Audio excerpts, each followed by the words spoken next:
Hallo und herzlich willkommen beim Rodeheger Fliegenfischen. Ich bin der Frederik aus Dänemark und heute möchte ich euch ein sehr erfolgreiches Meerforellenfliegen binden, die jeder Gebirgsbayer, der keine Ahnung von Meerforellenfischen hat, eine Meerforellen fangen kann. Diese Fliege ist eine von meinen Favoriten und das ist so effektiv, dass man sie immer fischen fangen kann. Die Farboptionen sind endlos und wir fangen an mit der Haken, ein Gamakatsu F314. Dann brauchen wir ein bisschen Crystal Flash Pink, Fin Raccoon auch pink. Dann brauchen wir Marlade Flankenfedern Natur, ein bisschen Belastung. Hier habe ich ein Bleidraht auf Spule und dann brauchen wir ein Coq-de-Lion Balk in die Farbe Badger Salmon aus Körperhäkel. Und natürlich, wie die Name, Iced Up Pink. Und los geht's. Fängt an bei Beschwerung um die Haken. Ganz wenig. Es muss nicht schnell senken, es muss einfach unter die Wasseroberfläche kommen. Genau. Dann und als Faden habe ich ein Vevus GSP 30D in Weiß. Das ist ein hochmoderne, sehr starkes Bindefaden und das ist sehr dünn, dass man auch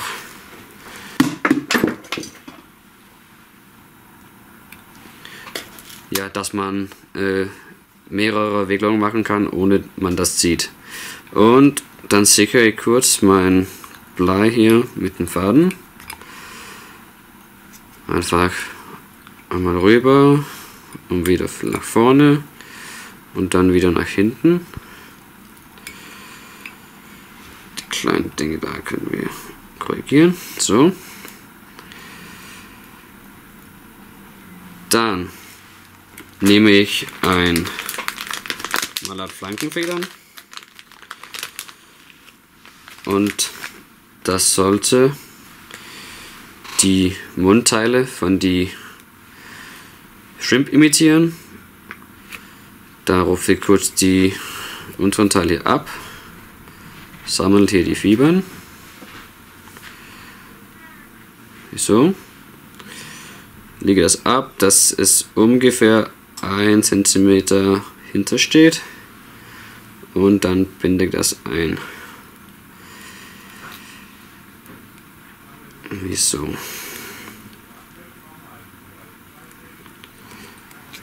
Mit ein paar Wicklungen sichern und die Reste abschneiden.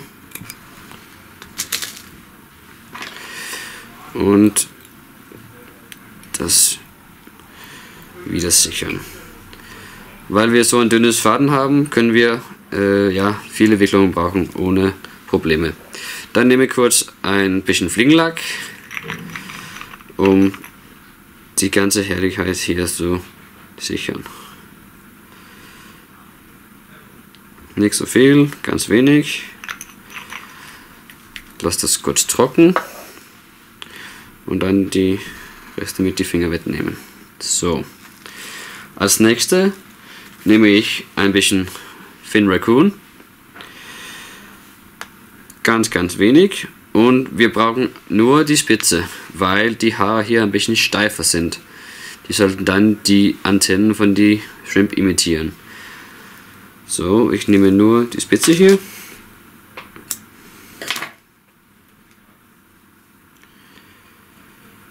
Schauen wir hier, dass die Länge passt. Ich würde das ungefähr 3 cm machen und einbinden.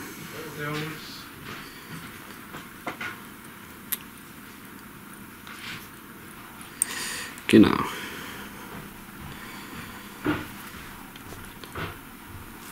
Super. Dann abschneiden.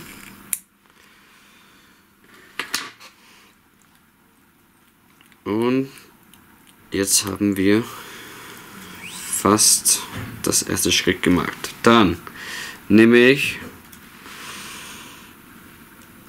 ein bisschen Crystal Flash in Pink und das binde ich ein.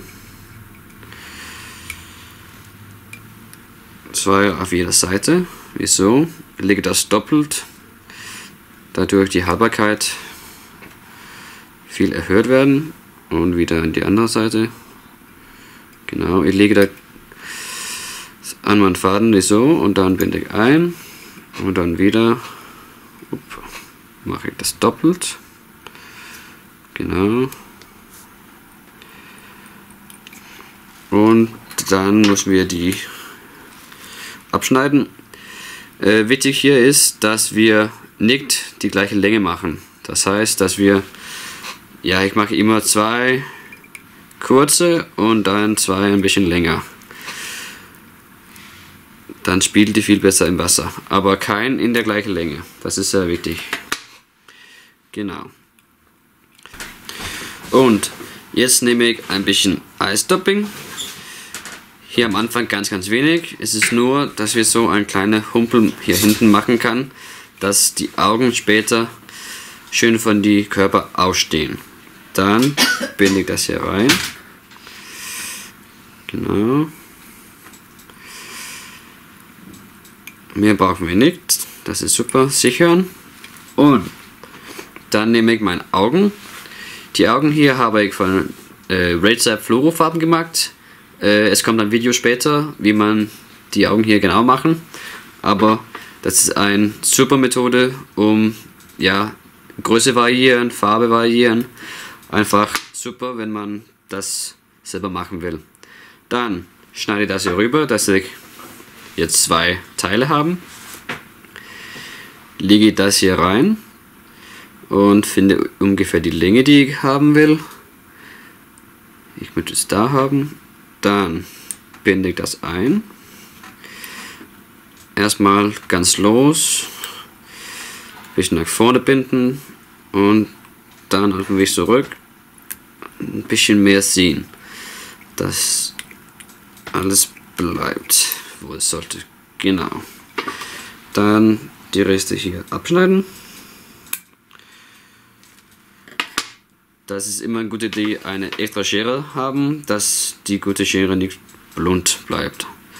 Und die anderen Augen, schau gleich hier, dass die gleiche Länge sind.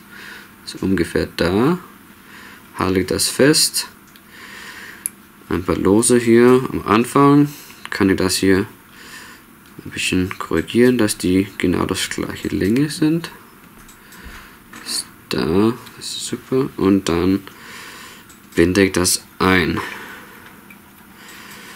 Und wie vorher, auf den Weg zurück, festziehen, dass alles bleibt, wo es sollte. Genau.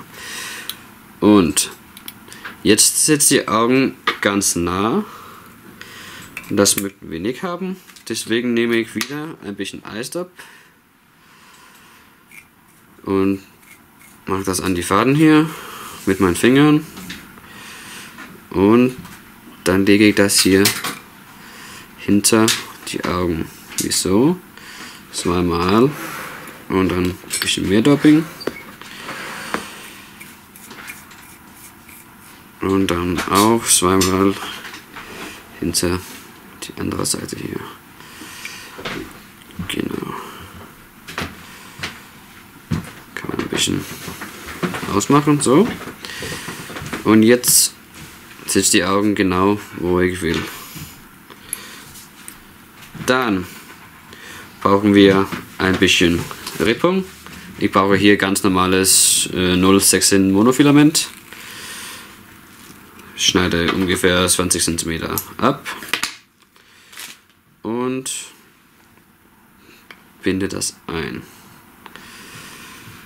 Wie so. Nach vorne. Leg das hier doppelt.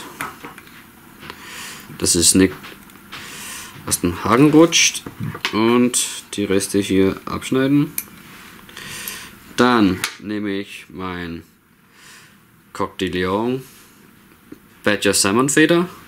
Ich habe die unteren Teile hier ausgerupft und dann nehme ich hier den ganzen Teil von die Rising Feder hier. Dann rufe ich die ganze Seite hier rein von Fibern, weil die Körperhäkel sollte ganz dezent und fein werden. So wie das hier. Dann, weil die Shrimp hier eine Tapierung, wo es am dicksten hier in Ende ist, binde ich das hier, ja falsch rum könnte man sagen, in die dickeren Ende hier. Lege das rein, fast mit die Reppung und festbinden, wieder zurück, genau, und abschneiden. Jetzt mache ich dann eine Duppingschlaufe. Einfach die Faden doppelt legen, einmal rumdrehen, zweimal rumdrehen, nach oben gehen und festbinden. Dann habe ich meine Duppingschlaufe. Dann nehme ich meinen Hairspinner oder Dupping Twister und setze das rein wie so. Das kann einfach hier runterhängen. Dann mache ich einen Strung von Dupping, wie so. Das hier habe ich vorbereitet, aber man nimmt einfach die Dupping und ein bisschen hier ausrufen, dass es hier oben ein bisschen breiter als hier unten ist. Dann lege ich das hier in meine Duppingschlaufe hier, ganz vorsichtig, genau, und ziehe das fest hier unten und dann kann ich einfach mit die Twister hier spinnen. Einfach mit die Daumen und dann loslassen. Die Vorteil bei diese hochmoderne dünne Federn ist, dass man das hier richtig festziehen kann. So.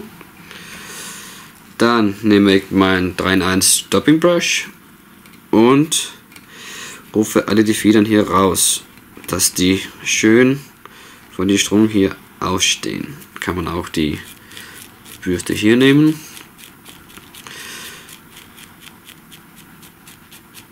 Und dann immer darauf denken, dass hier vorne soll es immer dicker als hier unten sein. Genau. So.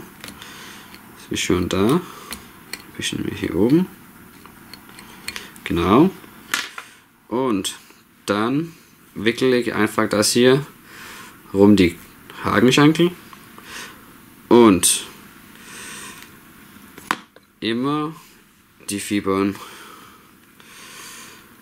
zurückhalten und zurückhalten, genau.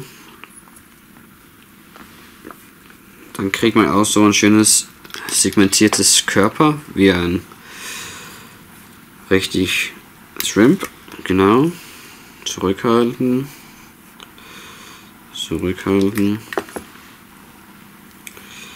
zurückhalten und dann machen wir zweimal mehr, genau, und die letzte hier. Dann binde ich das hier ein, genau, und die Reste abschneiden. Das hier schaut jetzt nicht so gut aus, aber das können wir mit unserer Dupping Brush korrigieren. Ganz kurz, so.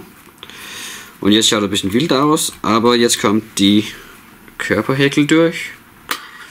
Und da nehme ich meine Häkelklemme perfekt und einfach durch die Körper hier wickeln. Nach vorne. Ein bisschen zurückhalten, genau, und das letzte hier und jetzt sieht man, dass die Häkel hier ganz fein, ganz dezent ist. Und das sorgt vor, wenn die Fliege im Wasser ist, dass es so an, ja, fast transparent aussieht. Und das sieht einfach sehr gut aus. Dann wickle ich den anderen Weg rum mit meinem Rebung hier, Monofilament. Einfach um die Haltbarkeit deutlich zu verbessern. Aufpassen, dass man nicht so viele Fibern fängt. Kann man ein bisschen hier wickeln. So, und dann binde ich hier vorne. Und dann binde ich das hier ein. Einfach rum und einbinden. Genau. 3-4 Wicklungen zum Sichern. Abschneiden. Und jetzt ist die Fliege fast fertig. Dann mache ich kurz hier ein Whip Finish mit meiner Hand.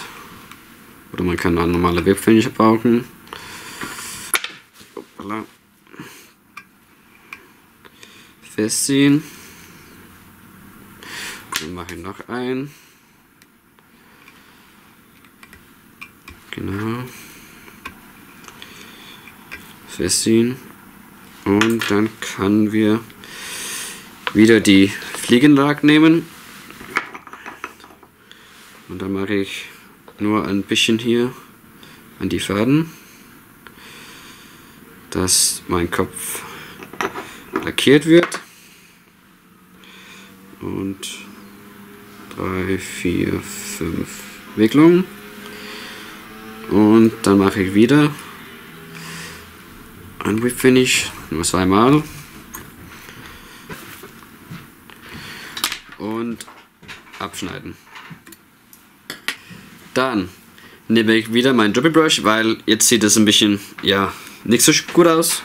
Und dann rupfe ich auf einfach die Fibern hier schön raus. Wieder darauf denken, dass hier hinten immer breiter als vorne sollten sein. Hier könnte man auch die Fibern, die wie mit der Ribbung gefangen haben, ein bisschen retten. Genau, das hier können wir einfach, ja, schön machen. Nimmt so viel Zeit, die man braucht. Wir machen das hier ganz schnell. Könnte man natürlich schöner machen. So. Und das Trick 17 ist jetzt, dass wir eine UV-Lampe nehmen und dann schauen wir mal hier, wie die Fliege aussieht. Viel UV, sehr viel Spiel. Schaut hier, wie die Fibern schön liegt. Die Häkel sieht man fast gar nicht und das ist genau die Effekt, die wir haben will. Genau, das war die iStop Shrimp. Vielen Dank und erinnern, unseren Kanal zu abonnieren und die Glocke zu drücken. Und ja, es folgt viele mehr Videos. Viel Spaß beim Nachbinden. Ciao.